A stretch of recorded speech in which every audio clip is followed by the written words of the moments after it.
All right, y'all. Yo.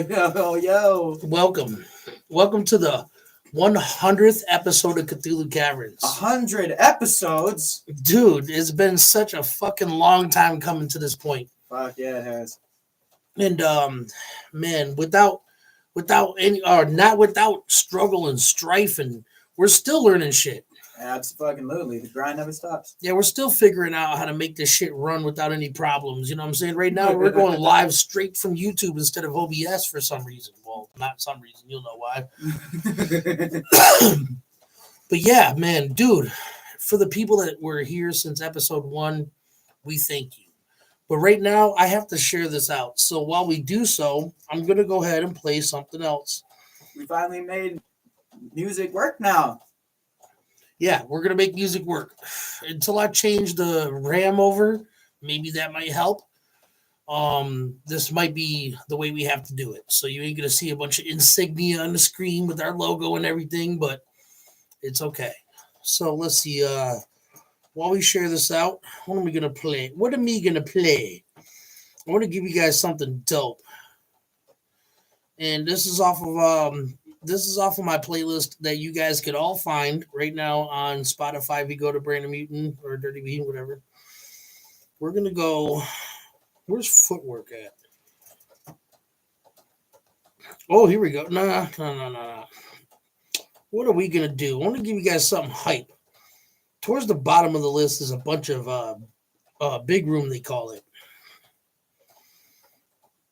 Let's try this out.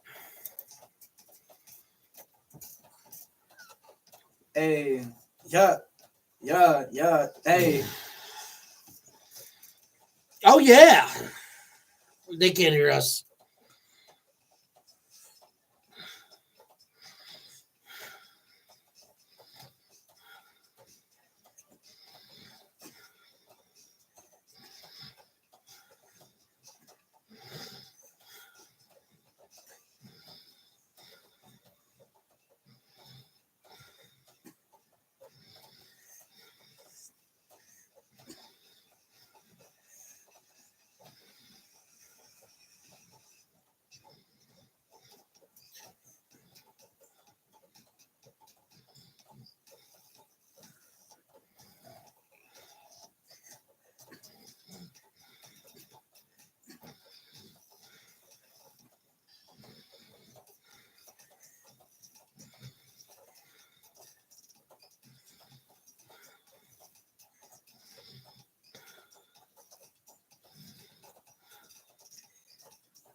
All right. So I just shared it out to like everybody and the mama. Welcome to episode fucking 100, bro. It's been 100 episodes of Cthulhu Caverns, my therapy, my go-to place to talk to fans and to play music for y'all and to review music and check out future artists that are dope. We've had so much fun over the last year and a half, however long the show's been going on. Somebody might want to like check that for me. Let me see in the comments how many episodes do you think you've seen? There's some real supporters out there. There's people that have been in here every episode all the way through. I'm sure of it. And really, I just want to like take this short time to like thank you, like from the bottom of my dick. Our little cave dwellers. Yeah. By the way, I've given y'all the name on episode 100. all people that watch this and enjoy this, you guys are called my dwellers. The dwellers. The dwellers. And Cthulhu Caverns is here.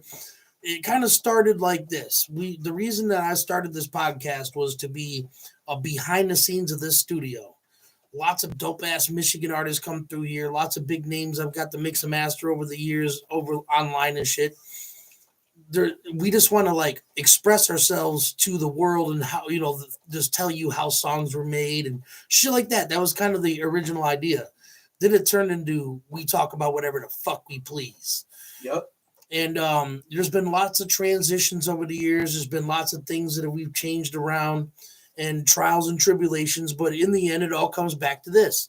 Yep. The place, our comfort zone, the place where we love to make music. And we have nothing but dope vibes in here. There's never been a fist fight in here. There's never been a raising of voice in the studio. Everybody's always enjoyed themselves and had a hell of a good time while we're here. That's a damn fact. And Skylo, his first time ever meeting me, he came over here equipped with a fucking acoustic guitar, laid some shit for night, and we've been best friends since that day. Yep. When was that? That was like what, January 2 years ago? 2020, yeah. Yeah, so it's been a long fucking time, and everybody that I fuck with, we all go the long way. You know what I'm saying? I mean, there's so many dope artists. I couldn't name them all if I tried. I can make a list maybe, but obviously there's Knight, there's Kip, there's fucking Skylo, there's KDT, there's St. B, Whitley Dangerfield, Lil Doss, fucking Lil Dope. You know what I'm saying? Dark Dream. Rhino. Dude, the list goes on and on and on and on and on and on. And all of my peoples out there, just know that I love you, man. Fucking Milkweed, another one. You know what I'm saying? I guess since he popped in here, let's give you some of his origin. Last year, we went to Lethal Weekend, which was a hell of a good time. Got to fucking kick it with Eshan. Got to fucking see some dope-ass artists from that area, the East Coast, really pulling through. And we had half of the merch booth, and Milkweed pretty much took the other half of the merch booth. With Black Market Soup Kitchen. You know what I'm saying? And dude, that shit was so fucking fun. It was just a hell of a dope time. Anytime me and Jay go out of state, it's always like that. Unfortunately, I can't join him next weekend when he takes off for the dirtball stuff, but know that I'm there in spirit. It's when you got kids, there's only so much you can do. You know what I'm saying? And I wish I was rich enough to afford a nanny. You know what I'm saying? But it's not the case. And I can't leave my wife working her fucking job and having to deal with what to do with the baby by herself. It's just not going to happen. It's not right. Anyways, but here in this studio, we've explored many albums. We've listened to, Perfect Kwamika, CJ Swisher, many artists. We've listened to their fucking albums all the way around. And we've got to discover new people that came through here. If you guys watch any of the Universal chats, we've talked to people on Omegle, Monkey, people from Australia, Japan. Fucking, it doesn't really matter where they're from. We've chatted it up with everybody, and it's been a long time coming up to this point. So I kind of wanted to just touch on some of the things here in episode 100 that made us to who we are. I'm 32 years old, and by the time I was maybe 2 or 3, I was already into music. It was not really hard to believe. If anybody has kids, you guys know what it's like. You pop on your 3-year-old's favorite song and their hips get the wiggling. You know what I'm saying? For me, it's a little bit more intense. You know what I'm saying? Because by the time I was 5 and 6, I was lip syncing lyrics in the mirror, pretending I was, fucking Philip Anselmo and Marilyn Manson and Offspring. And later on, Big Pun, Big L, you know what I'm saying? Dead in the middle of little to the middle to the middle, you know what I'm saying? Like the good old days. I own fucking Slim Shady LP on cassette tape. You know what I'm saying? Right. Like some of these artists in here doesn't know what a fucking cassette tape is. You know what I'm saying? But my first time listening to Eminem, I had to listen to side A and side B. When I wanted to listen to side A over and over again, I had to just rewind it. You guys don't know what the fuck it's like to rewind your shit. I've watched some of my first music videos on VHS. That's a fact. When I was younger, man, I remember like just the evolution of hip hop in my household. We started off with Digital Underground and Humpty Dumpty, and then Rock This Way with it was Aerosmith and Run DMC. Run DMC, and that was like a little Rock crossover. This Way. Right, that was kind of a fun time, and then it evolved into Tupac and Biggie, then Big Pun and Big L and Cuban Links, and then eventually you got Ludacris and DMX. And then Young Jock was kind of like, where are we going with this? Then you got, some Chingies. Obviously, Snoop Dogg was somewhere in that mix. I wasn't always the biggest fan of Snoop Dogg, but respect where respect is due. You know what I'm saying? The man's been there forever. And, I'm just such a student still. Some people may consider me a master. I don't. I let other people say that for me. To me, I'm still a grasshopper. I'm still learning. At 32 years of age, I've been writing since I was 11. That's 22, about to be 23 years, and next month will be my 33rd birthday. And yo, what's up? Illa's Killer in the building. Shit, we got everybody up in this bitch. Who's up in here? Let me see you in the comments. And anyways, just being able to evolve with hip hop, and then eventually when I put pen to the paper my first time myself. You know what I'm saying? And then learning the ins and outs of everything, learning how to count bars, what similes and fucking metaphors were, double entendres. You know what I'm saying? Just the sweet, beautiful juice of English. The English language, being able to manipulate it in my own way to express myself. It's always been such a fun thing. And then eventually falling into like, I can't afford beats. I should probably try to make some. Starting off not knowing what the fuck I was doing. Here we are today. Pretty much everybody's on my beats. You know what I'm saying? Skylo just fucking cashed in and got a bunch of fucking beats today. You know what I'm saying? That's only like fucking 2. Shut up. But Kip, he walked away with here with 6 today. You know what I'm saying? Yeah, he definitely did. Everybody that comes through here finds some type of fucking thing that they like about the studio, whether it be the beats or the mixing and mastering or just the vibes alone. And luckily, I get to keep those people around. You know what I'm saying? I collect them like Pokemon cards, and they're all Charizards to me. Or they're like me, and they like all the above. Skylo, when he first came here, he was timid and shy. Oh, yeah. Yeah, no, I was. He's out of his shell now. He calls me all kinds of faggots and bitches. I have to think about fucking creative ass fucking kisses sometimes. Right, before he calls me, he has to think for 5 minutes what to call me. He hasn't called me yet. It's a damn fact. But yeah, man, just being able to work with all the people I have worked with. Oh shit, Fossil Sauce in the bitch. What's up, bro? My dude. Oh my goodness. You guys don't even know. I've known him since he was like 12. He was whipping ass on a Black Ops 3. Anyways, yeah, man, it's been such a long journey, and the artists that I work with now, they're all so legendary to me. You know what I'm saying? Like Knight. When Knight first came around here, he had a little dust on him. He knocked that dust off, and within a year, he was one of the best singers, fucking dropping metaphors. I never heard anybody speak like that before. You know what I'm saying? Everybody just has their own unique thing. Willie Dangerfield. I remember my first time really meeting Willie Dangerfield. I was at a show, and he wasn't performing, so I didn't get to see him lay any bars down on stage. But if anybody that knows me knows that if there's a parking lot party, I'm in that bitch. You know what I'm saying? Like if there's a parking lot cipher, I'm starting it. And very few people continue rapping after I do. You know what I'm saying? It's very rare. People are like, oh, he's got bars. I'm not really a rapper, man. You know what I'm saying? Or I don't know. I don't know how to freestyle. Whatever the excuse may be. Willie Dangerfield comes in that bitch like, let me show you something. Yeah, and he really stood out to me, and he's always been a very good friend of mine. I'm still smoking his wax. That motherfucker keeps me smoking. You know what I'm saying? His fucking daughter's in this bitch. What's up, Haley? How the fuck are you doing, my friend? Hey, Haley's like, ooh, yeah.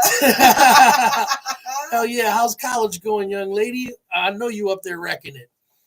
Man, and any of those hookers up there try to fuck with her, they're going to end up on their back with a neck broken. You know what I'm saying? And not to mention my other little Dangerfield nephews. You know what I'm saying? Like, you don't want to smoke.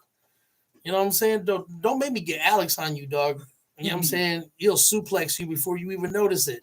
And then Will, goddamn it. I know you're doing your thing. It ain't no fucking argument there. I know it. You know what I'm saying? I know where your lineage lies. Lineage is in the fucking chat right now, though. Hell yeah, man. And you're like Illest Killer. Illest Killer was another one. You know, I met him out of town when we did the Lethal Weekend with Milkweed. And it was just a fun experience, you know what I'm saying? Being able to work with rappers I never worked with before. And this time around, there was more lyrical, like, eye grabbers than there usually is. Because Milkweed and Illest Killer, we talk pretty often when we can. And both of them really bring their A game when it comes to constructing their verses. And that's not common. You know what I'm saying? I wouldn't say it's rare, but it's not common. You know what I'm saying? For the most part, most artists are really conservative when it comes to like expressing themselves with rhyme words. You know what I'm saying? And I don't know. I'm just proud to be a part of the whole community. But before we get too much farther in here, don't leave just yet. Help me share this out. I got to piss like a Russian racehorse. So before we get too much farther down the line, I want to play something right quick. Let's see. Here we go. Check this out.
Caverns of Cthulhu.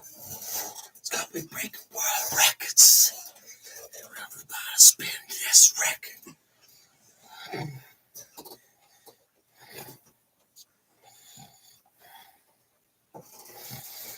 For the record. For the record.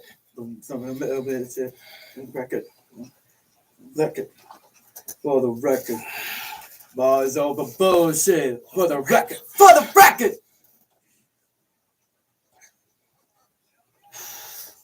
Y'all can hear this, right?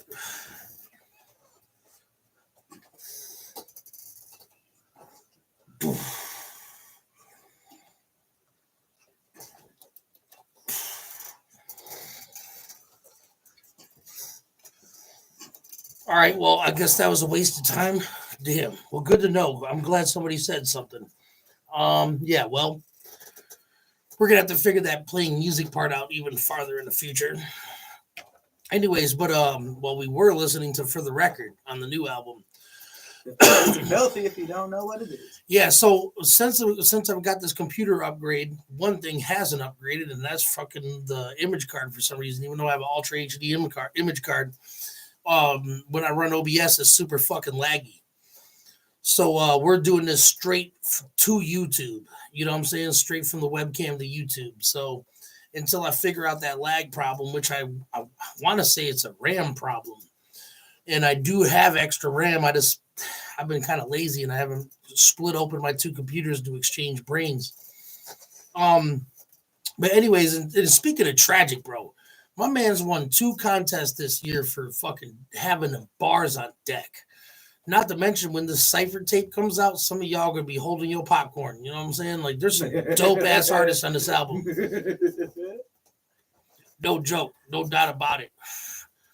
And you know, the way I did it is I spit first. I put my verse on the beginning of all of them and let everybody else follow the lead or take it on their own reins. And you know, I got to work with a couple of people. I didn't work for that yet. And by the way, fuck Killer Cam. Just so it's known. Because I know he's gonna probably drop a diss on me and he's got me blocked so I can't see it. So if he does a bitch move like that, just know that somebody's gonna tell me, and I'm gonna have to ruin his fucking life. He doesn't want the smoke. Trust me. You know what I'm saying? All he does is bite Cassidy bars. Anyway, you know what I'm saying? Probably one of the. I mean, listen, this is how much of a piece of shit this kid is, right? And I should have like cut ties with him such a long time ago. He convinced my mentally challenged friend to move all the way out there to New York and left him at a bus stop. Never even talked to him. Wouldn't answer the phone. So he had to like catch a fucking Greyhound all the way back. So he went out there for no fucking reason. He was about to take him for every dollar he had. And I was just like, oh, okay. Oh, yeah, we do. Tragic. Don't play games. You won that second one. Or else I'm going to have to sneak into their house at night and fucking leave sticky notes all over the place, threatening their lives. Ain't no fucking way you didn't win that one. But anyways, yeah. So damn, the comments are rolling. Yes, please do. Let me know. Let me know. Yeah, no. Cam, whatever the fuck his name is, Cameron, whatever the fuck. Let me know when he drops that disc and send it to me so I can destroy his fucking world, because I highly doubt he's gonna. But the reason that me and him had to cut ties is I sent him a cipher track to hop on fucking 5 months ago. You know what I'm saying? And excuse after excuse after excuse. And I'm like, look, bro, you got, a month. Last, like 2 months ago. He thought I was playing. So he was like, hey, man, I'm going to go record it tomorrow. I'm like, it's already uploaded. He's like, oh, man, really? Fucking block me then. I'm like, all right. Well, let's see how it goes from there. Because, anyways, I don't want to spread any kind of poison into this episode 100. Fuck that cat. We ain't gonna talk about him anymore. This is episode 100. 100, goddamn it. So, let's break into some more historical facts. So, I picked up the pen when I was 11 years old, thanks to Devon, James, Joseph, and Ron. And those were my inner circle at the time. And I wasn't the greatest rapper, but they convinced me I was. They were like, every time I spit something for them, they're like, dog, that shit's hot, bro. That shit's flames. And they'd laugh at every remotely funny thing I said, whatever. And, looking back at it now, but at the time, I'm like, I'm dope, man. My friends really dig my rhymes. And it took a long time to develop and really understand the craft. And probably around the time of, I was probably like 15 or 16 where I really got it. I understood what I had to do, where I wanted to be. And I just took basically all my favorite rappers and wrapped them all up into one and kind of like try to make a style out of it.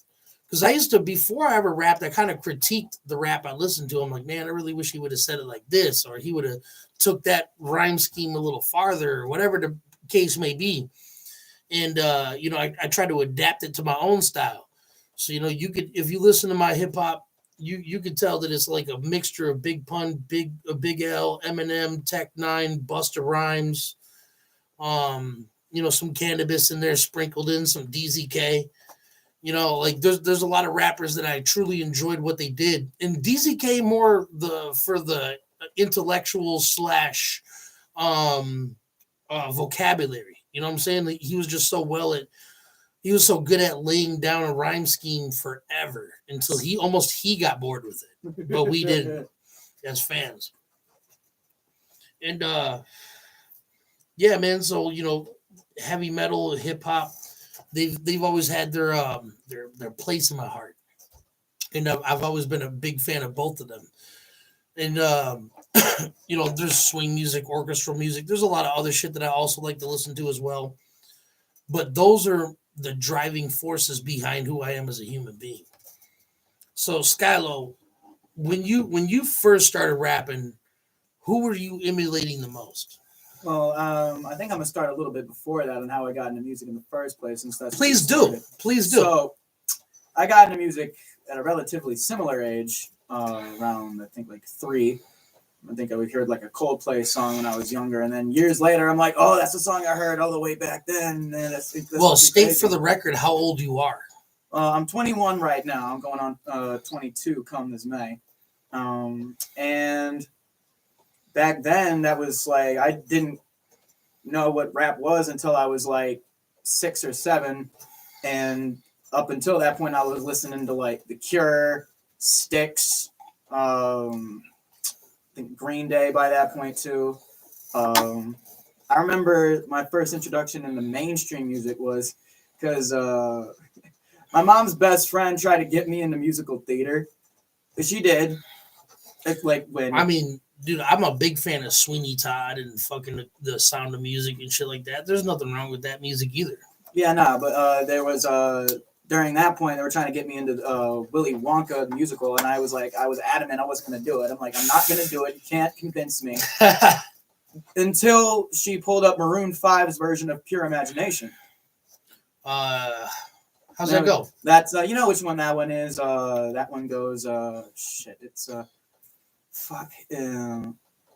come with me and you'll be in a world of pure imagination. Yeah, no. Every time I hear that, I'm like, "Come with me, and you'll see a world of OSHA violations." Oh, all right, hold up. Willie Dangerfield offered up an awesome excuse to get high. He said, "Let's dab up, my dude." Yes, we shall. Yes, we may. And that's another thing. Like, continue your story though. Yeah, so I heard that, and I'm like, all right, I'll do it, fine. That was my first experience singing, period, because I didn't know I had a good voice until she said I had a fairly good voice at that point. So I'm like, fuck. Correction, the voice of an angel. That's what. Yeah, that was. So I tried out for the role. Initially, I was supposed to be a background character, and then eventually, apparently, I sung Pure Imagination so well that they made me the lead that year. Woo! I made fucking Willy Wonka that year. I wore the fucking purple suit that Gene Wilder wore. And I like, or at least something that looked like it. That year, I felt like the man at that point. That was my first stage experience too. That's where I fell in love with the stage. It was right there after that point. And then later down the line, I was like 7, and then the only rap song I had on my iPod. This was back when they had like Apple was coming out with iPods and shit, the giant ass little fuckers. Yeah. The only rap song on the entire discography that I had on this little 3 gig iPod was "Assault and Battery" by The Roots. Not a bad song to have on your shit. That was the only one I had. And I'm like, fuck, I love this song, but I feel kind of guilty listening to it. Back then, I was like, damn, should I be listening to this? It's like But then later down the line, I discovered Eminem, not in his prime, unfortunately. He discovered him in his prime, some shady LP. I heard him maybe before his prime, because I heard some of the shit off of Infinite. Yeah, but like still, it was like before his prime. But mine was like well after him. I was like, I'm not afraid. And I'm like, the absolute worst song he's ever written. I fucking hate that song. Yeah, that's Eminem I was introduced to, but later I went back into his discography, listened to all the other shit he put out. I'm like, all right, this shit's even more fire than that. So that's where I liked Eminem for the first time, because my buddy was like extremely into him and would not stop listening to Recovery for some reason. I don't know why. I mean, it's really hard to not be into somebody that's that talented, whether I like that song or not. That is still your introductory song, so I still respect it. But I don't know. Eminem only had the Slim Shady LP and the Marshall Mathers LP for me until way later on when I could afford the CDs myself, and I bought the Eminem show. My daily listening pleasure was Big Pun, Capital Punishment, Big L, The Bigger Picture, and Jurassic 5 Quality Control. Those are my like everyday. Yes, I do need a lung. You already know I can't breathe. Actually, I told Skylar today, I think I'm going to tell y'all. I think it's worth it to tell y'all. I think I'm going to quit smoking cigarettes, but I got to start vaping. So I'm gonna if anybody wants to recommend like a good, strong, and affordable but not cheap vaping device, whatever, I really want to stop smoking cigarettes because I'm sick of being winded. And I mean, shit, every time I take a dab, it's not going to matter. I'm going to be fucking coughing my goddamn lungs out of my throat. But by the way, I'm still smoking Willie Dangerfield's wax. What? Your dad has still got me smoking. Haley, your dad's a good influence. Listen, let me show you something. I bought this 4 months ago from the dispensary. 4 months ago. Look at it. Unsealed. Or sealed still. Unbroken seal. I'm pretty sure that he's not going to let me open up another thing of fucking medical wax. His shit is so good. Look, I'm not even trying to like break into this because, you know, you already know I love me some motherfucking Mary Jane. But listen, this man Willie Dangerfield and his extra purging, dude, is so clean. Like, if I was just a little less coffee of a person, I wouldn't like even notice I took a dab. It's so clean. But I like to take big dabs, huge dabs. Notice that these eyes have gotten shrunken a little bit since that last dab. Anyways, Willie Dangerfield knows what the fuck he's doing when it comes to wax, bro. So, in your early Eminem experience, you heard a softer song that made you like him. How surprising was it when you eventually made it all the way back to, you know, I'll puke you to freak you, battle, I'm too weak to speak to. The only key to the sea for me to defeat you was for me to remove these two as deed as a beat you before I speed you, but both of each feet as a cleat shoe. You know? Like, when I was younger, I'm just like, how many more times are you going to rhyme, you son of a bitch? You know? Or you know what? There's probably about to be a whole bunch of people that's singing along at home to this. All right? And if you don't know this song, fuck you, all right? Wait, you look it up on your phone right quick. Ludacris Chicken and Beer. When this came out, my mom bought me the CD just because she knew I like Ludacris because I had word of mouth on tape one time that my Uncle Drew brought over. This, by the way, let me take y'all way back if you guys aren't this old. Back in the day when I wanted some new music, I had to wait for somebody else to buy it, come over to my house with the CD, put it in the CD player, and I would put a tape in the tape deck and press record until that bitch said, and I pause the song as fast as I can, flip the tape over, record, press play in a CD. That's how I got old music back in the day. If you can't imagine that, then you're young as hell, you son of a bitch. And I wish I had your youngness. Wait, which song are we talking about? We're just the album. Yeah, the album Chicken and Beer. Yeah, what album? What year? It's... Let me go back. Because this will tell you how old I was. I was 11 in... October 1999. October 2000. 7th. October 7th, 2003, actually. Fuck. So I was 11, 12, 13. I was 14 years old when I memorized this. Hi, my name is Ludacris, and I'm high as giraffe butts, and I'm close to the I'm close to the edge so your parents can come push me. I smoke so much just to get on their nerves. I got kids acting a fool for the traps to the burbs. My filthy mouth don't fight cavities or beat black, so I shot the tooth fairy and took my old teeth back. I take a shit on the equator, the size of a crater, and make government officials breathe harder than Darth Vader. It's the chicken and the beer that makes Luda keep rapping. Ain't no pork on my fork, don't even speak pig Latin. I go fishing on the lake with Joe bitches to bait, and plus I eat many MCs and I don't gain no weight.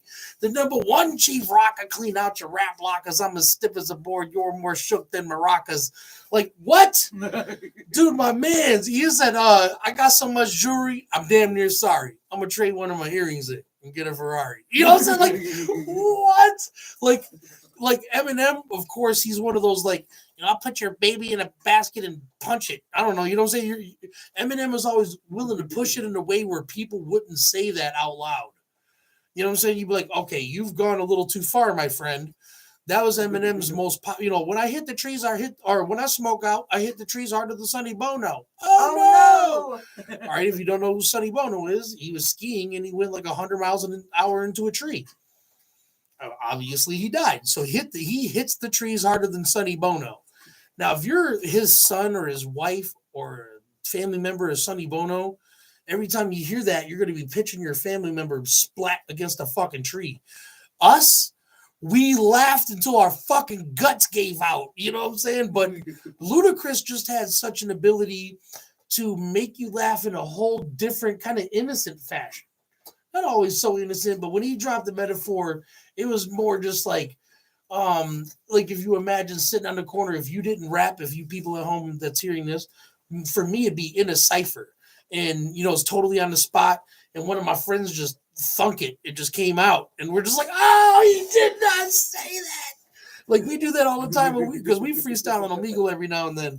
Oh, my God. The last time we freestyled on fucking Omegle, shit went fucking crazy. Yeah, dude. He was like, dude, we should have recorded that. It was the hottest session ever. But anyways, sometimes, when you're freestyling, you're just trying to make your friends laugh or impress your friends.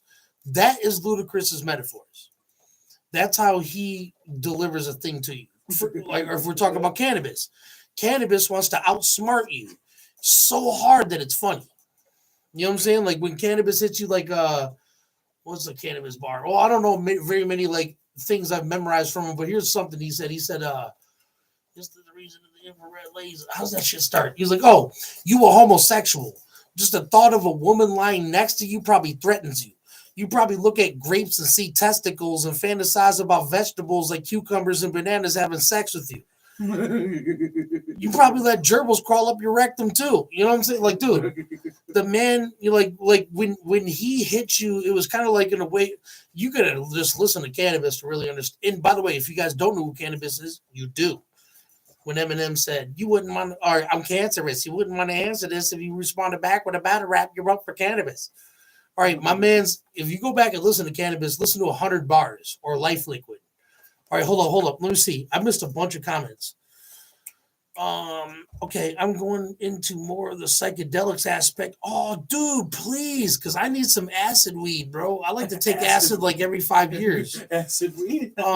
Dude, Haley, listen, you're going to be my new fucking doctor. Like, I'm going to come to, and psychologist, because after you give me some strong shit like that, I'm going to have to lay back on your couch with my hands on my chest like this and just tell you a story. You're going to be my new therapist. Willie Dangerfield's going to be in the background fucking battle rapping me. I'm just hey, you know what? That would be the coldest battle rap team ever.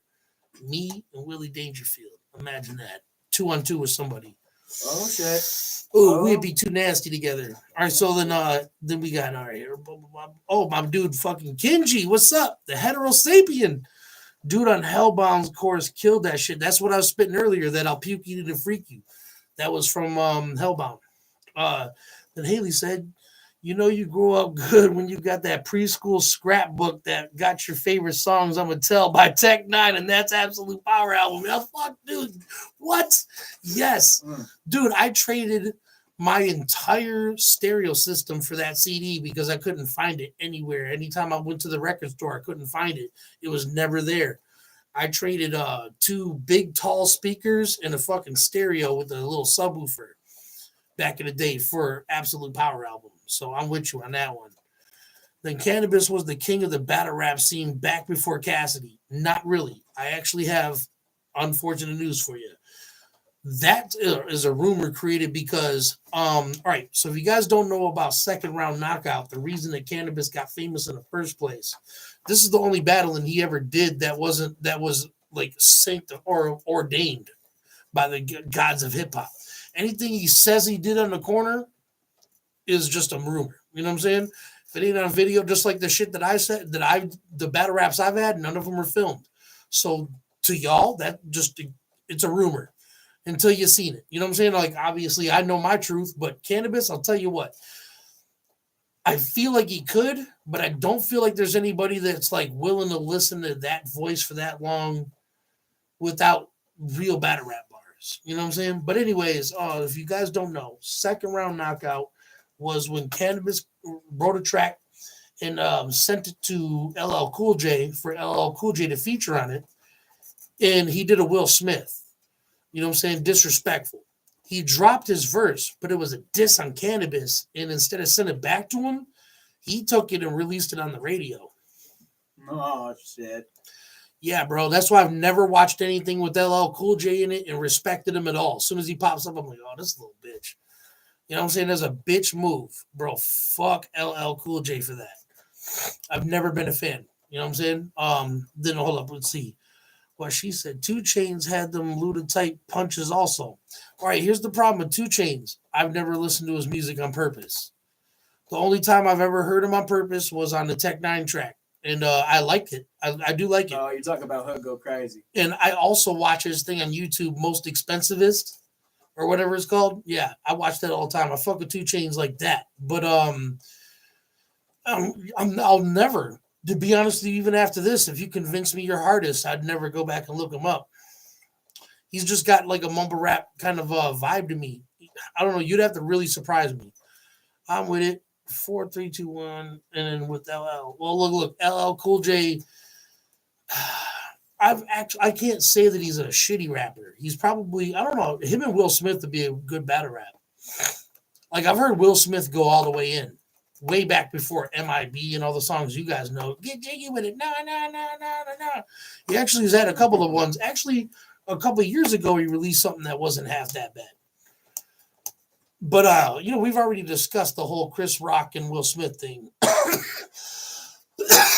don't want to go too far in it, but he definitely lost a lot of respect for me. It's a joke, first of all, and I'm about freedom of speech. Obviously, we're artists around these parts. Rap is our language. Free speech. Anyways, second of all, if you don't want to be dissed by a comedian that they hired to diss people that's in the crowd, don't sit front row for sure. You're within walking distance to the stage. You shouldn't be sitting there if you don't want to get fucking smoked on. And everybody in the world knows entanglements. That's all I'm going to say. Like before that ever happened, you were on the back of people's tongues, not on the tip anymore. You were on the back. No, people forgot about it for a minute. You almost slid, but then you did some bitch ass shit. And just on behalf of comedians, I don't know any personally, but comedy and hip hop and battle rap, or comedy and battle rap, really hold very similar like origins. You know what I'm saying? It's the last bastion of a place. Like for instance. Comedy is for example, comedy is a way to look at the dark things in our lives, or things that we're confused about, or things that everybody knows about and relates about on a whole like different subject or a different way. You know what I'm saying? If it's things that are like, like president shit or fucking transgender stuff like that. Seven Dirty Words by George Carlin. You name it, anything that's touching on a subject that's kind of touchy, it's because of that they're doing it. It's the dark things that we all think about, but we don't want to deal with. Well, a comedian will joke about it and be like, look, it could be funny. You're like, I guess so. Like I can't make rape funny, but I bet you Tom Segura can. Like I bet you if you let Tom Segura tell you a story, by the end of it, you'll be like, damn, that actually was kind of fucked up, but that's funny. You know what I'm saying? So anyways, but with battle rap, it's the last place where you can be very vicious towards your competitor. You know what I'm saying? Where you can call them whatever sits on the front. You know what I'm saying? If you're fucking white without a tan, you're Casper. You know what I'm saying? If you're fucking 9 feet tall, you're whatever the fuck they're about to call you. Kareem Abdul-Jabbar, whatever the fuck. You know what I'm saying? Doesn't really matter. They use race, they use weight, they use sexual orientation, they use your family members, the things that you love, and they use them as blunt objects to beat you to death. That's battle rap, and it's my favorite thing about it. Like for instance, we've already talked about cannabis, and you guys know Eminem. They've had a beef. Well, Disaster in a battle against cannabis, which Disaster would probably be everybody's top 5 best battle rapper, right? He says to cannabis, look at the treatment I'm giving this old-ass senior citizen afraid to go 300 meters from the streets of Michigan from the dreams of Slim repeatedly ripping him. I'm about to beat him in the fetal position like he did to Kim after she attempted taking half of his shit from him. I'm just saying, bro. The motherfucker tore him a new asshole right there. And what can you do? You know what I'm saying? It's battle rap. But what did cannabis do? I lost a lot of respect for cannabis. He waited till the second round and gave up. He's like, I'm not gonna beat you. I quit. You know what I'm saying? But we came here to rap, right? Let me spit these two verses that I got written down on a fucking legal pad in my back pocket. And Disaster's like, I guess. Go ahead, buddy. And every time it was Disaster's turn, he did what he was paid to do. It's a battle rap. You're here to memorize your shit, destroy your opponent. And it's like, battle rap's almost like magic. You know, like, if you know how a trick is done, like, you ever seen a person split a person in half, you know, like they saw the fucking thing in half and the lady's torso's over here and her feet are still kicking in another box, right? Everybody knows how that trick is done. There's somebody in the bottom box that's scrunched up, wearing the same kind of leggings and shoes they would wear. They're kicking their feet, and this person is just scrunched up in the box with just their head and arms sticking out. Well, when you watch battle rap, pretty much you know where they're gonna go, but how do they get there? You know what I'm saying? How is the magic trick performed? And I honestly have to say that Disasters takes too long to get to the point sometimes, but is a good battle rapper, and he deserved his win against Cannabis. Cannabis did not represent for old hip hop, old 90s hip hop like he should have. So, but Cannabis is always going to be in my top 20. So, what can you say? Yo, the bearded weirdos, aka motherfucking your homie Jay, the other half in the house. Homie fucking Jay. So, fuck me. What is your favorite lyrical rapper that makes you laugh and makes you think every time you listen to him? You know, you can list off a couple if you want to, but you know, for me, it's always going to be Eminem, Tech Nine, and Ludacris. Those are probably the most profound when it comes to funnies and making you think about something. When it's bar for bar, just saying ill ass shit, whether it's funny or not, just ill ass shit is going to be Big Pun and Big L. Their ability to hold a rhyme scheme and make it very interesting and then hit you with a bar that makes you make a nasty face, nobody's fucking with them. Equivalent nowadays would probably be Diabolic and Immortal Technique. Shit like that, where it's like they're not saying anything necessarily funny, but they'll say bars that are so hard you just get stuck with like, ew, did he just say that? That was sick. You know what I'm saying? You know, DZK is one of those. DZK, he would be like, he had this one shit, he said, I'm a Martian, a crashed in the earth and a starship in a tar pit and emerged in the surface like a shark fin to hit you in your heart like a dagger through the armpit. Like, ooh, you sick son of a bitch. You know what I'm saying? But was that funny? I don't know. He has said funny shit though. He said, I live in a basically vacant cave with a Native American rapist whose name actually translates to chief penetration bear in his language. Sit on that one. I live in a basically vacant cave with a Native American rapist whose name actually translates to chief penetration bear in his language. That is a lot of shit to juggle around to get to the point, but because it's in put in such a dope rhyme scheme that the whole time you're just like, okay, I see you, dog. You know, like matter of fact, Pat Stay. This ain't gonna be on beat for the most part, but this is a good way to use rhymes to stretch out something you're trying to say. This is a compliment battle against Rome. He said, I'm going to compliment you till you have such a confidence boost. You'll be all cocky walking through an NBA locker room. And yes, I am implying that their cocks are huge. But that's off topic. I'm here to talk to you, a little crotch rocket, hot pocket, cock socket. God, you're cute. What? And yes, it is Airstrike Pop Killer, but that's actually a DZK track that Cannabis got on. So you must know about that song through Cannabis. But by the way, Ken G has a track with Cannabis. Shout out to Ken G.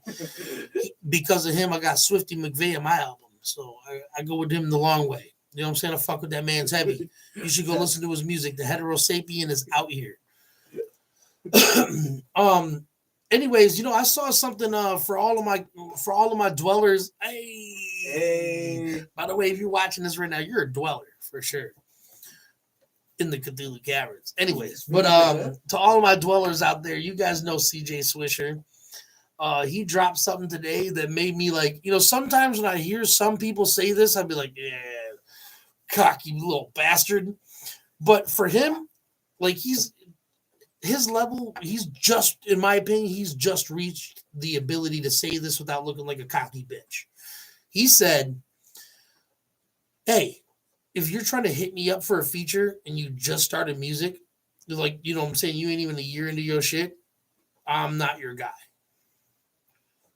Bet. Hey. Because CJ Swisher, you know what I'm saying, he's not about to like battle rap Eminem for the title. You know what I'm saying? He ain't about to sing Post Malone into a coma.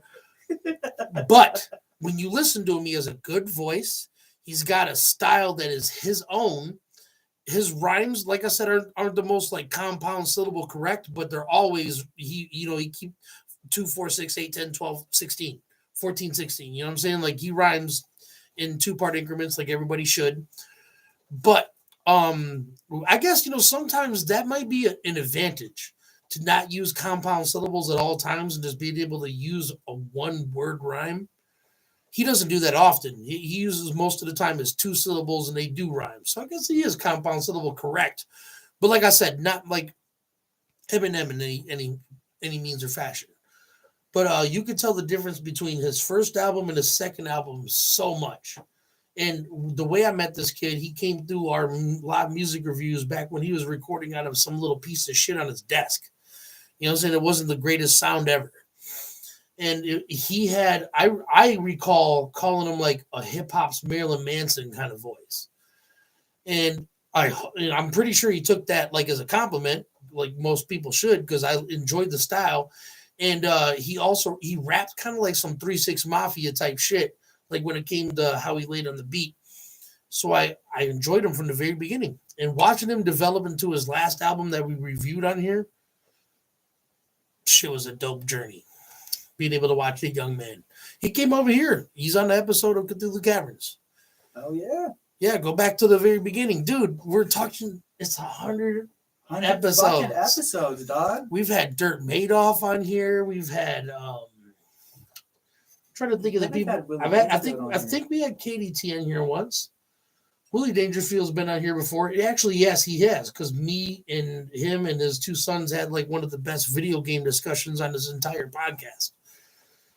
What's been some of the other milestones, man? We've had so much fun on the show. I mean, dude, like watching y'all like pop up in the comments and keep me. Hold up, hold on, what's going on here? Oh, this is other people expressing their favorite artists. Oh shit, Tech Nine, Hobson, Busta Rhymes, KRS-One, Slick Rick, Missy Elliott. That right there. That's the next like hour and a half after I end the show. Matter of fact, I'm gonna even do exactly what I just said. But the copy y'all. Skylar, am I bullshitting? No, yeah, he's not bullshitting you. He's really copying you. Yeah, that's the next. When we end Cthulhu Caverns, we're about to listen to all them in order. As we speak.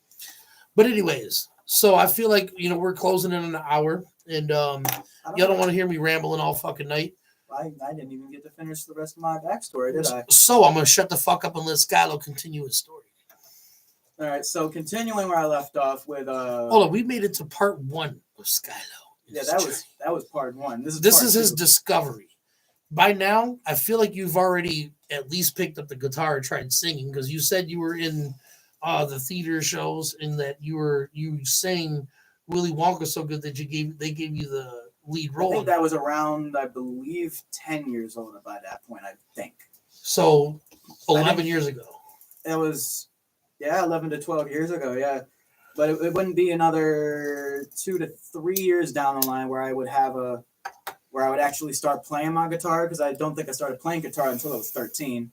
I didn't really start making music, or at least playing music in front of people, until I was 13. And by then I had already discovered that point I discovered literally almost everybody. Hobson, Tech, like... Man, before Hobson ever existed. Most Def.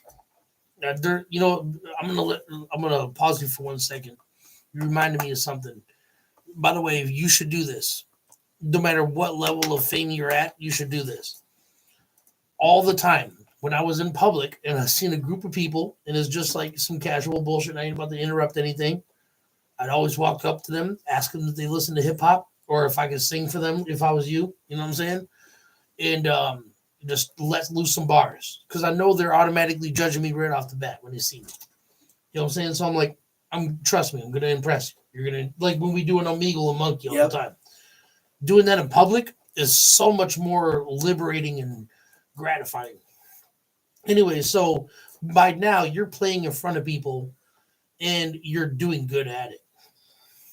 Well enough to like not be embarrassed about your skill set. That was around like 14. I was doing that.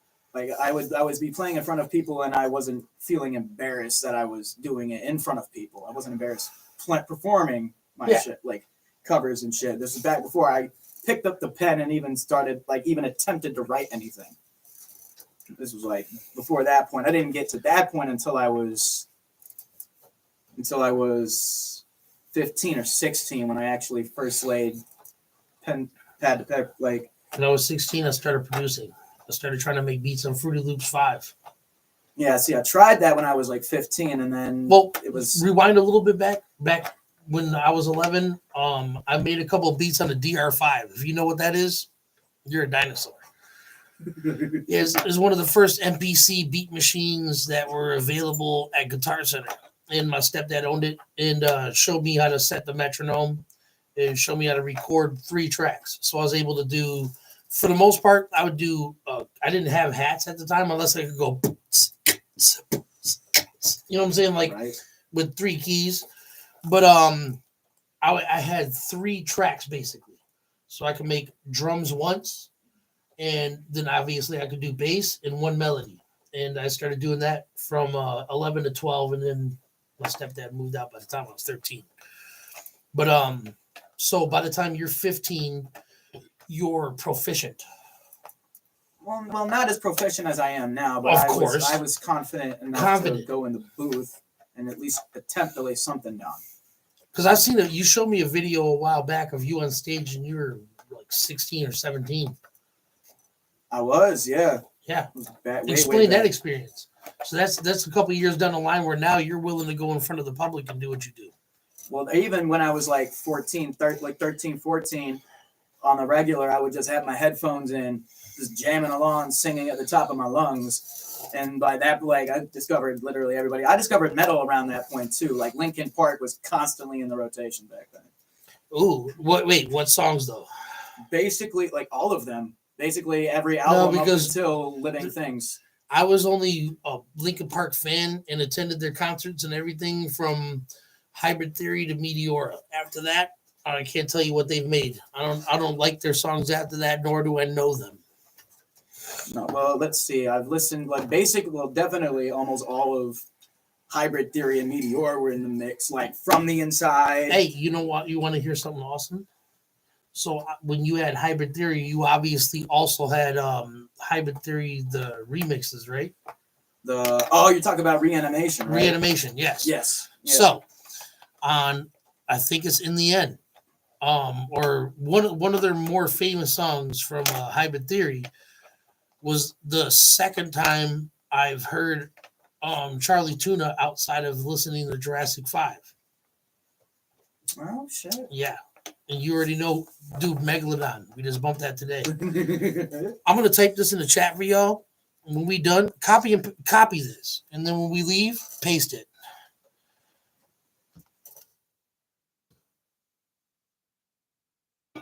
It's hard to just spell it out. That is it. Copy that. Anyways, so, on that Linkin Park album, I heard him on that album, and that was a very early inspiration because in Jurassic 5, he only got 4 bars here and there, 6 bars here and there, because he was part of a 4-person rap group of 2 DJs. So hearing him on that, there's a tenement cage, living in a tenement cage with a 10-minute range. Dude, his rhythm just sucked me in. Made me go deep diving into it even deeper.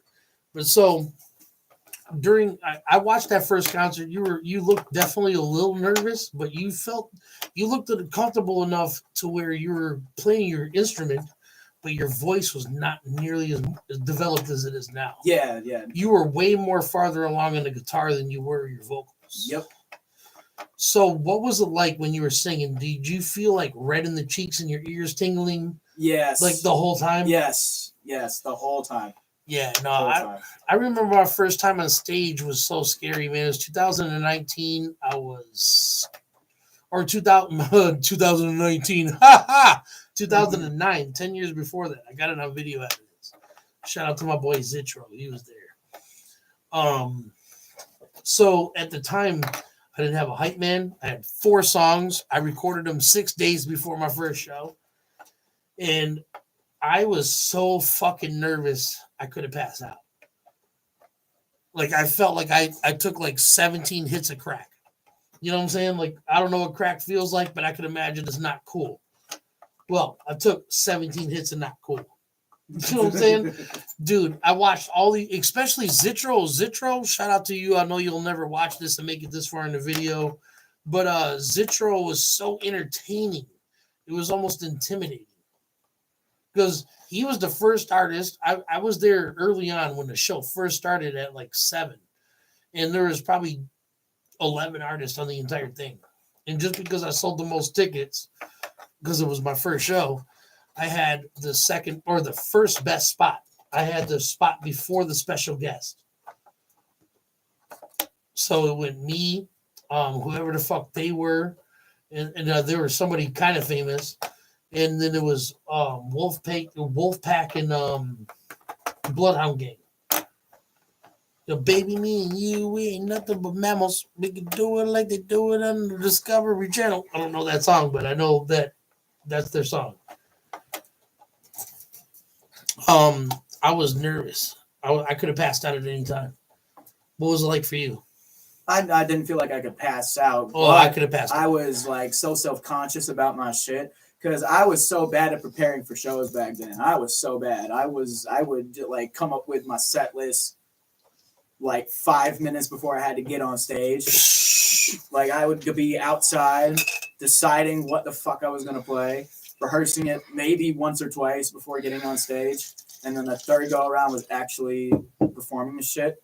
And sometimes I would go off script and like impromptu like one song. Well, because it was easier to sing. Well, were these all your own songs? No, at this point they were all covers. Okay. But it wasn't until it was actually a little before Zodiac Files came out when I actually was confident enough to perform some of my own original shit in front of people. Before we cut too much deeper in, Haley said, I thought I was going to be a rapper when I was in the 3rd grade, but then I realized I just like to write. Well, guess what? There's so many good jobs that you could literally like just do on a sideline. Like you could do screenplay. You know what I'm saying? You could write the dialogue for a fucking cartoon. You know what I'm saying? You could write poetry, whatever the fuck you want to do. There's still a side hustle for that. You know what I'm saying? Like, you know what? If you wrote, like, I'm not sure if you're good at poetry, but if you wrote some like things based on things that I gave you like a rough idea of and wrote them in such a special way, I would use them as my intro, my interlude, my outro. I'll do that all the time. But you know, I thought about writing too. Like, as you know, obviously writing music, like concocting songs with like, you know, topics behind them or stories or shit like that was one thing. But I've thought about actually like writing, like one day sitting down and making a movie. You know, me and Skylar went through like a phase where we almost wrote 2 whole novels in the Cthulhu mythos. Like maybe we should co-op together and just make a universe, make up characters, come up with a plot line, and then write together. Yeah, I've been down from the jump. I'm still all right. down. Let's do that shit. Me and Skylar got a book coming soon. It's called "Go Fuck Yourself." I'm just kidding. No. So we're 100 episodes into this podcast. 100. This is a milestone. It is a milestone. I feel like it's my podcast's first birthday. You know, even though it's well beyond a year, it took that many years on an alien planet to become 1 year old. Because go back, let's see. Let's look. I'm going to tell you right now. What was the first Cthulhu Caverns podcast? And dude, like I said, this is more than just like a place for us to explore music together and have fun and talk shit. Yep. This is actually therapy to me. And that's how music is for me, man. Fucking music is therapy for me. I didn't even start writing my own shit until I'm at night and at work. So there you go. So there's a good transition right there. So from basically the moment where you performed on stage for your first time doing covers, I was gonna ask how long it was until you wrote your first shit. But yeah, when you met Knight, hold up. So that means you haven't even less than a year experience at being a rapper. Well, that's kind of scary. You're better than like 80% of people that's been rapping for 10 years or for 5 years. Well, like actually writing my shit though is like the thing, because I was surrounded by a bunch of negative feedback where it was like, oh, like I want to rap, but I can't freestyle. And then everyone else was like, you don't have to freestyle. You could just write your shit and just recite it. I'm like, yeah, but I'm not gonna fucking improve that way, dipshit. I know I can write some mean ass shit, but like, you're not helping me out with nothing. You're not helping me improve as a rapper. All right, so like 1 year ago. That was it was a year ago. Exactly a year ago. We got 100 episodes. Episode 1 was. Hold on. Come on, give me better details than that. March 19th. Oh no, that was not it. That's when our album was coming out. So it was before March in 2021 that Cthulhu Cavern started. Here we are in 2022. Everything still sucks. But y'all are still here. That's magic sauce. So we can just draw a conclusion from where that led, because you guys have watched this for a year now. And me and Skylo were probably going into 3 years as a friendship. Nah, a year going into 2 years. 2 years. So from the moment he wrote his first shit and met Knight, months, I'm sure, passed before you came here. Yeah, but that's like, because I went off to college, came back, got a job, met my buddy Dakota, who introduced me to a lot of shit that I listen to now. Like him and Knight introduced me to like all the shit that I listen to now. Like fucking, you're talking about Coda, I know. Coda, I know. It's a different Coda. Okay. It's a different Coda. But that Coda was into like all the hip hop shit too. But Knight was the one who really brought it home. He gave me like homework lists to go listen to. Fucking, he was the one that introduced me to fucking Kiss of Death, fucking like Jada Kiss, fucking Capital Punishment by Big Pun. Fucking what else was there that he introduced I'm for sure that Capital Punishment didn't come around until Knight met me. I know he listened to him before that, but I remember that time period when you came around, which is probably one of the last albums he prescribed to you before you came here, that we were talking about Beware, and then we're like, well, think about Capital Punishment. We had You Ain't a Killer. We had his 3 like radio hits that were like kind of lovish songs. We were talking about it at the time. So I kind of remember that exact era in time. Yeah, but he introduced me to a bunch of the old shit that I listened to, and I'm like, damn, this whole shit really just stems back from those points. Like, listen to It Wasn't Written by Nas. I listened to that all the way through. Like, It Was Written, listen to that shit. Well, Haley, you said I'm better at poetry. Well, poetry is still a story in a way. You're just using metaphors to break down a bigger scheme. If you could go the opposite way and break down a scheme using a bunch of smaller metaphors, that's a television show. You go even farther than that, it's a movie. Well, since you came here, you've went from TN. Like when you came here, TN is still, he can still compete. He may not beat the main person in the army of enemies that just came, but he's gonna hold his ground. Right. He's gonna be there in the end. And then probably like 5 days later, you were Krillin. You know what I'm saying? Like the most reliable for sure. You're stronger than you were before, but you're still like not tackling this rapper or that rapper that's not in a circle. You know what I'm saying? Right. And it may be 6 or 7 months down the line, you're Gohan. You're pulling the fucking Z sword out the rock. That's a pretty far jump. You know what I'm saying? For real. You know what I'm saying? You could start it out as a Chaozu. You know what I'm saying? Or a Oolong. You know what I'm saying? Like, that's not what happened. If Knight makes it this part, we're about to be talking. Like, Oolong doesn't even have a power level. You know what I'm saying? Like, or you could have came in as a Chaozu. All he could do is blow himself up. Anyways, but you went from Gohan to a Vegeta. You skipped over a bunch of steps. You know what I'm saying? You're no Goku yet. But you're a dope Vegeta. You got like you're going on maybe 3 years into hip hop, and you're already better than people that have spent 5-6 years in hip hop writing. Well, if that's any indication of where it's to go, we know where it's going. No, it's going. It's only up, baby. That's right. Yeah, I might have to pull a King Vegeta and fucking sacrifice this young Saiyan before he tops my son. All right, I'm done. He's done. No, I'm not. No. What does that make you then? Does that make you fucking... I would say King Vegeta, but King Vegeta's a little bitch. Like, I'm Beerus. Goku. I was going to say Beerus, yeah. Yeah, Goku could still top me.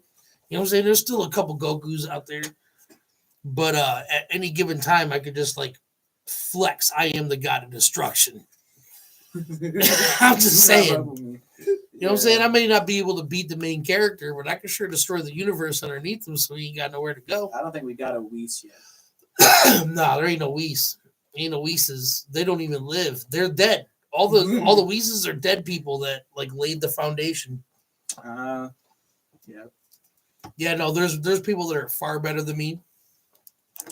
But yeah, I would still destroy everybody they love around them just to make them feel like they're not as superior. You know what I'm saying? Goku can still wipe me out, but who's going to be left to, promote that victory? I'm just saying, Cam, you don't want it. He doesn't. You really don't. Please don't do it. Don't do it. Because it's been a long time. And actually, the last time I dissed somebody, I gained a bunch of friends. That's actually a damn fact. That's facts. The last time I picked... Oh, okay, no. Old Man Evil was the last real diss. And Old Man Evil, wherever you are right now, I hope you're doing good. Underneath the rock. With a bunch of fucking dinosaur shit on top of it. And I hope you got fucking poison ivy in your back. I hope the zipper gets stuck in your fucking winter jacket when it's fucking an avalanche outside. We'll be standing over your grave, chanting "How blessed thy eternal sleep." Dude, I would piss on you if you were warm as fuck in the summertime, sleeping at night, sweating your bullets. But if you're on fire, I wouldn't piss on you. Oh, my God. I'd spit on you once and be like, "Yeah, it didn't work. Good luck." You know what I'm saying? My spit would evaporate before it touched your body, before I even tried to put you out. And don't pick up the pen. Because the last time you did, I'm going to let you tell them what happened when I dissed Old Man Evil. Wait, he dissed Old Man. A week later, he didn't have anything on anything. Anything on anything. He came back with like one diss on Bearded Weirdos. Yeah. Like he had to tag in his homeboys on that bullshit. And Elder Things. We're making biscuits. Hey. That's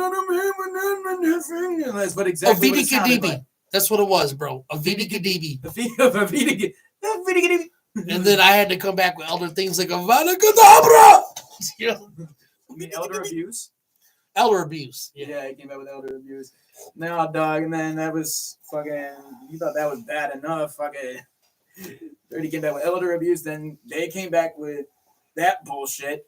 And not only did Dirty not have to come back, fucking Diligent and Lunchbox went at him and took care of the fucking situation. It was just like it was too much for them to handle the whole thing. They had to do a behind the scenes on the actual disc that they made in order to maintain any relevancy. Then the whole entire fucking the universe switched on him. The universe switched on him, and then fucking Old Man Evil stripped all of his music off also like platforms for like 6 months. Well, look, as the host, as the number one here on this Cthulhu Caverns, not very many other places but here. I'm a humble person. I don't value myself more than anybody else. I'm also willing to recognize that there's people that have a skill set that's higher than mine. But that's Bill Burr to Joe Rogan. You know what I'm saying? Joe Rogan to fucking Robin Williams. You know what I'm saying? Like Robin Williams to fucking George Carlin. You know what I'm saying? Like, yes, I'm willing to concede, but I'm not willing to ever give up my spot wherever that spot may be. Know this. There is no human being on this planet that I've ever done wrong, and that's the reason they don't like me. Most people just don't like me because of whatever prejudices they have against I'm very blunt. I don't really care how you feel. I hate politics and I hate religion. I don't discriminate anybody because of their religion or their political stance, but I just don't want to talk about it. You know what I'm saying? And when you do, I'm about to hit you with so much both sides and facts that is going to be irritating for us to even have that conversation. You know what I'm saying? So if anything, that would be the line, but I don't fuck anybody over. I don't lie. I don't cheat, and I don't steal. So whatever people's problems are with me, that's their own problems. And I would be willing to admit them back into the circle if they ever just hit me up. But for the most part, anybody that has a problem with me, that's your own thing. Like this whole Cam situation. Like I gave you 5 months. You couldn't write 16 bars in 5 months. Sorry, I got to upload the album. There's other artists on here that brought their fucking A game, had their shit back to me in 24 hours or a week. And I've had to wait almost half a year to put it out because you can't take your time and just throw something shit on there. You know what I'm saying? You flash dollars in your post. You're like, oh, look at me spreading $100 out. It costs $69 on Wish to get a microphone, motherfucker. You know what I'm saying? You could have bought that shit, attached it to your shitty little laptop. USB style, you could bought a fucking Yeti. You know, dude, Cody. I know Cody ain't in here right now, but if I would have hit him up, he's got very limited ways to record. That motherfucker would figure that shit out and 24 hours later have it back to me. You got 5 months and you can't figure out your shit. Go fuck yourself, buddy. So that's one person's problem. Old Man Evil's problem. What was Old Man Evil's problem? Oh, politics. He was like, I said, dude, anybody that's willing to vote for Kanye, you're a fucking idiot. If he runs for president, he's very unstable. And if you think Trump is a bad president, he's going to be even worse. And he challenged me. He's like, you really think Kanye West is that bad? Here's a whole bunch of facts. And I'm like, okay, buddy. And I went to go unfollow him, not unfriend him, just unfollow him. I'm like, okay, if you really think Kanye is president, I don't need to see your feed anymore, you know? And I hit unfriend. I'm like, oh, fuck. And I sent him a friend request right back. He hit me up. He's like, I knew it. You're a little faggot bitch. I hate you. And he sent me a fucking list of some shit. I'm just like, oh, okay, well, I guess that's how you feel. That's him. You know what I'm saying? I didn't start that shit. That's him. Yeah. Anyways, so episode 100, 119 minutes in, you heard some past about me. You heard some past about Skylo. But the future is yet to come. The future is yet to come. The future looks bright, my friends. We have shit that's going to be coming out this year that's going to blow your fucking brains out of your brittle little mind box. You have no idea what's going to come out of my mouth. I'm honestly scared what's going to come out of my own mouth. Facts. I don't know what's going to come out of my mouth. I might say some shit that you're going to be like, oh, shit, he didn't say it. He didn't just say that. Anyways, so look, we're always going to discuss 100% facts here. We're always going to speak the truth here. And we're always going to make sure that it's entertaining in some way.